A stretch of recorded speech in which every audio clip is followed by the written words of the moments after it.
as U.S. regulators gear up to launch another antitrust probe of Google's business. An alternative Android app store is dialing up its long-time complaint of anti-competitive behavior against the search and smartphone OS giant. Portugal-based Aptoide is launching a campaign website to press its case and call for Google to play fair, accusing Mountain View of squeezing consumer choice by preventing users from freely choosing their preferred app store. Aptoide filed its first EU antitrust complaint against Google all the way back in 2014, joining a bunch of other complainants crying foul over how Google was operating Android.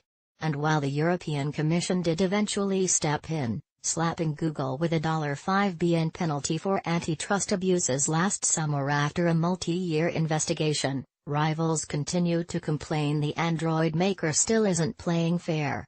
In the case of Aptoide, the alternative Android app store says Google has damaged its ability to compete by unjustifiably flagging its app as insecure. Since summer 2018, Google Play Protect flags Aptoide as a harmful app, hiding it in users' Android devices and requesting them to uninstall it.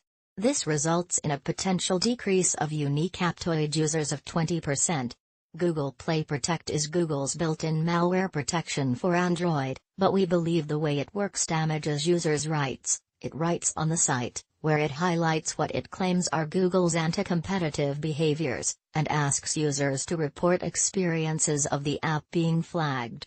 Aptoide says Google has engaged in multiple behaviors that make it harder for it to gain or keep users, thereby undermining its ability to compete with Google's own Play Store. In 2018, we had 222 million yearly active users. Last month, May-19, we had 56 million unique MAU, co-founder and CEO Paulo Trezendos tells TechCrunch. We estimate that the Google Play removal and flagging had caused the loss of 15% to 20% of our user base since June-18. The estimate of how many users Aptoide has lost was performed using Google's Safety Net API, which he says allows it to query the classification of an app. Fortunately, we have been able to compensate that with new users and new partnerships, but it is a barrier to a faster growth, he adds.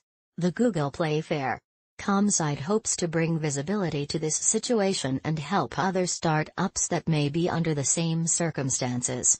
Among the anti-competitive behaviors Aptoide accuses Google of engaging in are flagging and suspending its app from users' phones, without their permission and without a valid reason.